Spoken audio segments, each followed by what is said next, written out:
బంగ్లాదేశ్లో హిందువుల మీద పెద్ద ఎత్తున దాడులు జరుగుతున్నాయి. వెంటనే ఆ దాడులు ఆపాలి అని చెప్పి తెలంగాణ రాష్ట్రంలో నిన్న ఒక పెద్ద ర్యాలీ తీశారు హిందువులు.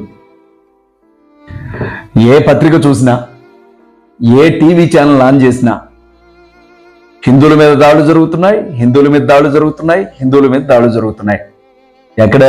బంగ్లాదేశ్లో. బంగ్లాదేశ్లో జరుగుతున్నటువంటి ఈ గొడవల్ని భారతదేశంలో ఉన్నటువంటి హిందువుల మీడియా ఎలా ప్రొజెక్ట్ చేస్తూ ఉంది అంటే, భారతదేశానికి సంబంధించినటువంటి హిందువులు బంగ్లాదేశ్లో బ్రతుకుతూ ఉంటే వీళ్ళు హిందువులు కాబట్టి, వీళ్ళు హిందూ దేవీ దేవతలను పూజిస్తారు కాబట్టి, వీళ్ళందరూ హైందవ్యాన్ని ఆచరిస్తారు కాబట్టి బంగ్లాదేశ్లో ఉన్నటువంటి ముస్లిం సహోదరులు పెద్ద ఎత్తున హిందువుల మీద దాడులు చేస్తున్నారు, హిందువులను చంపుతున్నారు, హిందువుల గుడులను కూలగొడుతున్నారు. హిందువులకు అసలు రక్షణ లేకుండా పోయింది. కావాలని ఉద్దేశపూర్వకంగా హిందువులనే టార్గెట్ గా చేసుకొని హిందూ మతాన్ని బట్టి వాళ్ళు భారతీయులు కాబట్టి వాళ్ళ మీద అక్కడ దాడులు జరుగుతున్నాయి అని ఓదరగొడతా ఉన్నారు. ఇక్కడ అయితే అక్కడ ఏం జరుగుతుందో ఆ వాస్తవాలు తప్పనిసరిగా మనందరికీ తెలియాలి. లేకపోతే పదే పదే పదే పదే ఒక అబద్ధాన్ని చెప్తే అదే నిజమేమో అనుకునే పండితులు కూడా మన దేశంలో ఉన్నారు. వాస్తవంగా అక్కడ ఏం జరుగుతోంది? హిందువుల మీద మాత్రమే దాడులు జరుగుతున్నాయా? వాళ్ళు హిందువులు కాబట్టి దాడులు చేస్తున్నారా? దాడులు చేస్తున్నటువంటి వ్యక్తులు ముస్లింసా? కేవలం మత ప్రాతిపదికన మాత్రమే భారతీయ హిందువులను అక్కడ చంపుతున్నారా? మరి దీని వెనుకున్నటువంటి కథా కమిషన్ ఏంటో ఒకసారి చూద్దాం. బంగ్లాదేశ్లో ప్రధానమంత్రిని పదవి నుంచి దించడం కోసం విద్యార్థి నేతలు జరిపినటువంటి ఉద్యమం గాడి తప్పి అల్లరి మూకల చేతుల్లోనికి వెళ్ళింది. ఆ తర్వాత మతానికి సంబంధం లేకుండా, కులానికి సంబంధం లేకుండా, ప్రాంతానికి సంబంధం లేకుండా బంగ్లాదేశ్లో ఉన్నటువంటి మనుషులందరి మీద అక్కడ దాడులు జరిగాయి.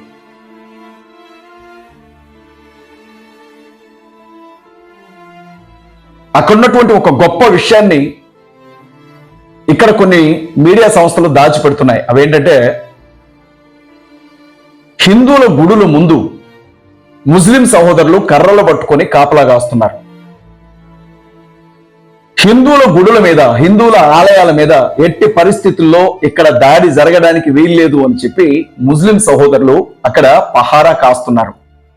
హిందువుల గుడులను ముస్లింస్ పడగొట్టట్లా, హిందువుల ఆలయాల మీద అల్లరి మోకలు దాడులు చేయకుండా ముస్లింస్ అక్కడ కాపలా కాస్తున్నారు. ఆంధ్రజ్యోతి ప్రధాన పత్రికలో ప్రధాన శీర్షికలో ఈ విషయాన్ని రాశారు. ఎవరికైనా అనుమానం ఉంటే ఆంధ్రజ్యోతి పత్రికలో చూసుకోవచ్చు. అలాగే ముస్లిం సహోదరులు హిందువుల ఇళ్ల దగ్గరికి వెళ్ళి, మీరెవరూ భయపడకండి, మీకేమీ జరగదు, మేము మిమ్మల్ని కాపాడుకుంటామని చెప్పి హిందువులను అక్కడ ధైర్యపరుస్తున్నారు. ఇక్కడ గమనించాల్సిన విషయం ఏంటంటే, ఈ అల్లరి మోకులు ఎవరైతే ఉన్నారో హిందువులను మాత్రమే కాదు ముస్లింస్ను కూడా చంపుతున్నారు. ముస్లింస్ను మాత్రమే కాదు క్రైస్తవులను చంపుతున్నారు. అన్ని మతాలకు సంబంధించినటువంటి వ్యక్తులను చంపుతున్నారు. సినిమా హీరోలను చంపారు, ఎమ్మెల్యేలను చంపారు, ఎంపీల ఇళ్ల మీద దాడులు చేశారు, పోలీస్ స్టేషన్ల మీద దాడులు చేశారు, పోలీసులను చంపి, పోలీస్ ఆఫీసర్లను చంపి ఫ్లైఓవర్ల మీద వేలాడదీశారు, జడ్జిల మీద దాడులు చేశారు, కోర్టుల మీద దాడులు జరిగాయి, విద్యా సంస్థల మీద దాడులు జరిగాయి.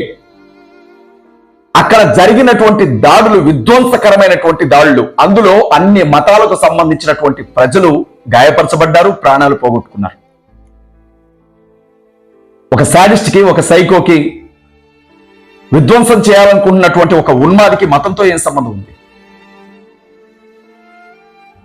ఇక్కడ కరుణాకర్ సుగుణ చెప్పినట్లు, లలిత్ కుమార్ చెప్పినట్లు, హమారా ప్రసాద్ చెప్పినట్లు, లేకపోతే సోకాల్డ్ ఇంకొక హిందూ జర్నలిస్టులు చెప్పినట్లుగానో, మీరు హిందువులు కాబట్టి మీరు హిందూ దేవీ దేవతలను పూజిస్తారు, మీరు భారతదేశం నుంచి వచ్చారు కాబట్టి మీరు ఇక్కడ బతకడానికి వీల్లేదు అని చెప్పి హిందువుల ఆడపిల్లల మీద దాడులు చేసుకుంటా, హిందువుల కుర్రాలను చంపుకుంటా, హిందువుల గుడులను కూలగొడితే మనం అనొచ్చు, కేవలం మతం ప్రాతిపదికన మా భారతీయులైనటువంటి హిందువుల మీద దాడులు జరుగుతున్నాయని. కానీ అక్కడ జరుగుతున్నది అది కాదు. ఇది కేవలం కుట్రపూరితంగా ఆ కోణంలో ప్రచారం చేస్తున్నారు ఇక్కడ హిందుత్వవాదులు, హిందుత్వ సంస్థలు. దయచేసి ప్రజలు గమనించాలి. ముస్లింస్ అక్కడ హిందువులను చంపట్లేదు, ముస్లింసే హిందువులకు కాపలాగా నిలబడ్డారు. ముస్లింస్ అక్కడ హిందువుల ఆలయాలను కోల్చట్లేదు, ముస్లింస్ అక్కడ హిందువుల ఆలయాల ముందు కర్రలు పట్టుకొని పహారా కాస్తున్నారు. ఈ గొడవల్లో అనేక మంది ముస్లిం సహోదరులు చనిపోయారు, ఈ గొడవల్లో అనేక మంది ముస్లిం నాయకులు చనిపోయారు, ఈ గొడవల్లో అనేక మంది ముస్లింల మసీదులు కూల్చబడ్డాయి. మతపరమైనటువంటి చిచ్చు పెట్టాలని, తద్వారా భారతదేశంలో ఉండే క్రైస్తవుల్ని, ముస్లింస్ ని టార్గెట్ చేయాలని హిందుత్వ వాదులు ఇక్కడ ప్రయత్నం చేస్తున్నారు. అయితే మీ ఆటలు సాగు. గోడి మీడియా ఎంత ఏడ్చినా, మీ యూట్యూబ్ ఛానల్స్ లో ఎంత ఓదరగొట్టినా, మీరెంత పొగబెట్టినా ప్రపంచానికి అక్కడ ఏం జరుగుతుందో తెలుసు. హిందువుల మీద దాడి జరిగితే ర్యాలీలు తీశారు, చర్చా వేదికలు పెట్టారు, గుండెలు బాదుకున్నారు, కన్నీళ్లు గార్చారు, సహాయ కార్యక్రమాల కోసం ముందుకు రండి అని పిలుపునిస్తున్నారు. అంతా బాగానే ఉంది. మరి ఎక్కడో పక్క దేశంలో బంగ్లాదేశ్ లో జరిగినటువంటి గొడవలు ఇవాళ అన్ని మీడియా సంస్థలకు కనపడ్డాయి, ఎలక్ట్రానిక్ మీడియాకు కనపడ్డాయి, ప్రింట్ మీడియాకు కనపడ్డాయి, రాజకీయ నాయకులకు కనపడ్డాయి, ప్రజాప్రతినిధులకు కనపడ్డాయి, ఎమ్మెల్యేలు, మినిస్టర్లు, మంత్రులు, ముఖ్యమంత్రులు, ప్రధానమంత్రి, ప్రతి ఒక్కరు కూడా మాట్లాడుతున్నారే. మరి సొంత దేశం భారతదేశంలో, మన దేశం, ఇది మనందరి దేశం, మన దేశంలో మన పౌరుల మీద జరుగుతున్నటువంటి దాడుల గురించి ఈ మీడియా ఎందుకు మాట్లాడలా? ఈ ప్రధానమంత్రి ఎందుకు మాట్లాడలా? మణిపూర్ రాష్ట్రాన్ని తగలబెట్టినప్పుడు, క్రైస్తవుల ఇళ్లు కాల్చేసినప్పుడు, చిన్న పెద్ద తేడా లేకుండా ప్రాణాలు తీసినప్పుడు, తుపాకీలతో కాల్చినప్పుడు, ఆడబిడ్డల్ని, కన్న తల్లుల్ని, సొంత చెల్లెల్ని నడి రోడ్డు మీద నగ్నంగా ఊరేగించి మానభంగాలు చేసి చంపినప్పుడు, ఇది ఎక్కడ న్యాయమని మాట్లాడినటువంటి వ్యక్తి తలని నరికి గుమ్మానికి వేలాడ తీసినప్పుడు, ప్రాంతాన్ని కాల్చి బూడిద చేసినప్పుడు, క్రైస్తవుల అనాథాశ్రమాల్ని, క్రైస్తవుల వృద్ధాశ్రమాల్ని, క్రైస్తవుల బైబిల్ కాలేజీలని పూర్తిగా ధ్వంసం చేసినప్పుడు దేశభక్తులకు మణిపూర్ జ్ఞాపకం రాలేదా? బంగ్లాదేశ్ మీద ఉన్న ప్రేమ మణిపూర్ మీద ఎందుకు లేదు దేశభక్తులకి? ఎందుకు మాట్లాడా? అస్సాంలో, రాజస్థాన్లో, ఛత్తీస్గఢ్లో, ఉత్తరప్రదేశ్లో మతం పేరుతో మారణ హోమం జరుగుతోంది. ఇక్కడ చంపుతున్నది కేవలం హిందుత్వ వాదులు. క్రైస్తవులను చంపుతున్నారు, ముస్లింలను చంపుతున్నారు, దళితులను చంపుతున్నారు, గిరిజనులను చంపుతున్నారు. దీని గురించి ఎందుకు మాట్లాడలా? అది మీ హృదయాన్ని కదిలించలేదా? మీ మనసుకు కనబడలేదా? మీ కళ్ళు చూడలేకపోతున్నాయా? మీ చెవులు వినలేకపోతున్నాయా? మీ నోళ్ళు మాట్లాడలేకపోతున్నాయా? భారతదేశ రాజ్యాంగాన్ని నాశనం చేసి, మత స్వేచ్ఛ హక్కును చంపి, భావ ప్రకటన స్వాతంత్రపు హక్కుకు సమాధి కట్టి, బైబిల్ పట్టుకుంటే అరెస్ట్ చేస్తున్నారు, యావజ్జీవ కారాగార శిక్ష అంటున్నారు, జైళ్లలో పాస్టర్స్ ని నలగొడుతున్నారు, ప్రాణాలు తీస్తున్నారు జైళ్లలో పెట్టి. దేశభక్తులకు అవన్నీ గుర్తు రాలేదా? బత్తాయి గాళ్ళకి ఇవేమీ కనబడట్లేదా? కళ్ళుండి కబూదులయ్యారా? చెవులుండి వినలేని వాళ్ళు అయిపోయారా? చెవిటి వాళ్ళు అయిపోయారా? కథలు పడుతున్నారు. కథలు వినేవాడు ఉంటే చెప్పేవాడు షేక్స్పియర్ అని జనాలకి చెప్తున్నారు. మతం పేరుతో దాడులు ఎక్కడ జరుగుతున్నాయి? అవి మీరే చేస్తున్నారు. ఎన్నో కుటుంబాలను బలి తీసుకున్నారు, ఎంతో మంది ప్రాణాలు తీసుకున్నారు, ఎంతో మంది ఆడబిడ్డలను చంపారు, ఎంతో మందిని నగ్నంగా ఊరేగించారు, ఎంతో మంది నోళ్లలో మూత్రాలు పోశారు, ఎంతో మందిని చెట్లకు కట్టేసుకుంటారు, ఎంతో మంది నగ్నంగా నడిపించారు రోడ్ల మీద హిందుత్వవాదులు భారతదేశంలో. మరి దీని గురించి ఎవడు మాట్లాడలేదే? అన్ని గొంతులు ఆ రోజు అన్ని మూసుకొని, నవరంధ్రాలు మూసుకొని కూర్చున్నారు. మరి ఈ రోజు ఏంటి గొంతులు లెగుస్తున్నాయి బంగ్లాదేశ్ అని? దాన్ని చూపించి ఈ దేశంలో ఉండే క్రైస్తవుల్ని, ముస్లింలను చంపాలనుకుంటున్నారా?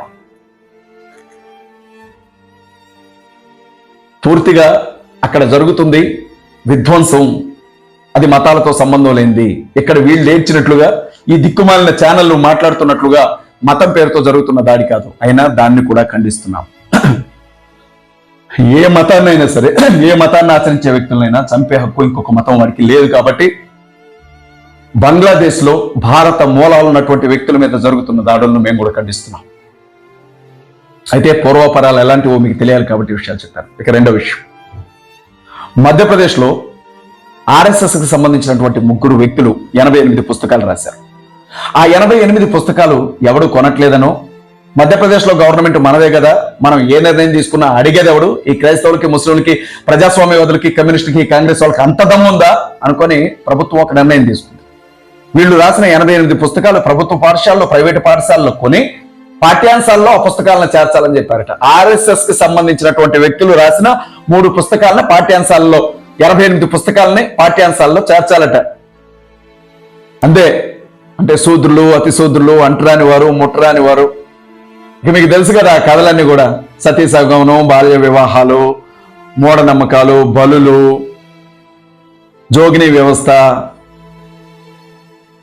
దేవదాసి వ్యవస్థ, ఇవన్నీ కూడా మళ్ళీ పిల్లలు నేర్చుకోవాలి. ఇప్పుడు అవి నేర్పాలి. చాలా కష్టపడి నేర్పుతున్నారు. ఇప్పటికే చాలా మంది పిల్లలు పేడ తింటున్నారు నేల మీద కూర్చొని. నేను ఆ వీడియో అప్లోడ్ చేశాను, మీరు చూసే ఉంటారు. చదువుకున్న విద్యార్థులు ఆవుల దగ్గరికి వెళ్ళి మూత్రం తాగుతున్నారు. ఆవులు అవి ప్రశాంతంగా మూత్రం పోసుకునే అవకాశం కూడా లేదు వాటికి. ఎవడిని నోరు పడతాడో తెలియని పరిస్థితి. అలా తయారైపోయింది పరిస్థితి. ఇలా చేయాలన్నమాట భారతదేశాన్ని. సిగ్గులేదురా మీకు, ఏం బతుకులరా మీ అసలు. దేశానికి స్వతంత్రం వచ్చిందని చెప్పుకోవడానికి సిగ్గేస్తా ఉంది మాకు మీరు చేస్తున్నటువంటి పనులు చూసి. బ్రిటిష్ వాళ్ళు పోయారు, మనువాదులు వచ్చారు. మీ చేతుల్లో చస్తున్నాం కదరా. ఎంతమందిని చంపుతారు, ఎన్ని ప్రాణాలు తీస్తారు. దేశ సంపదని దోచుకొని దేశాన్ని సర్వనాశనం చేస్తూ వదిలిపెట్టారు.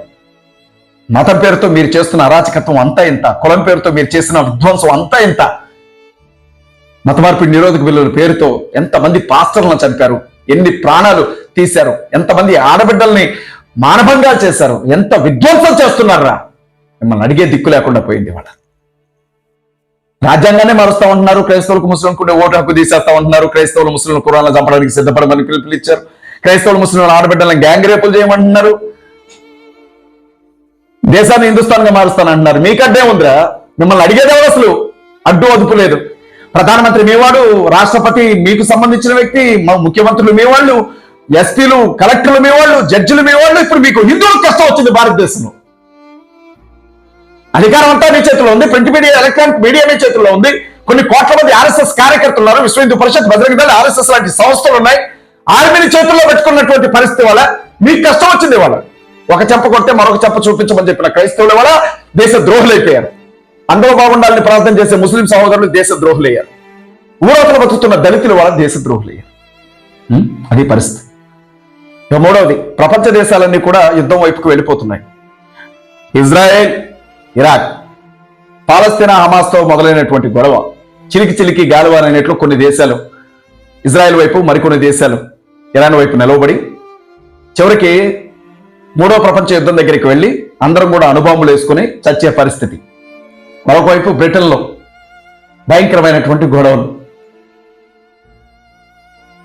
దేశాలన్నీ కొట్టుకొని వస్తుంటే భారతదేశంలో మాత్రం మన వాళ్ళ మీద కత్తులు పట్టుకొని తిరుగుతాం. ఇంత జరుగుతూ ఉంటే మన పాస్టర్లు ఏ పాస్టర్ మీద బురద జల్దాం, ఏ పాస్టర్ మీద బురద పోద్దాం, ఎవరి గురించి చెడుగా ప్రచారం చేద్దాం, ఎవరిని డౌన్ చేద్దాం, ఎవరిని దొక్కేద్దాం, ఎవరిని నాశనం చేద్దాం, అమ్మ పెట్టదు అడుగు తిన్నవదు అన్నట్లు మనకు జాత కాదు. చేతనైన మగాడు ఎవడైనా కనపడితే ఓర్చుకోలేము. ఈర్ష్య, కుళ్ళిపోతాను, అసూయ.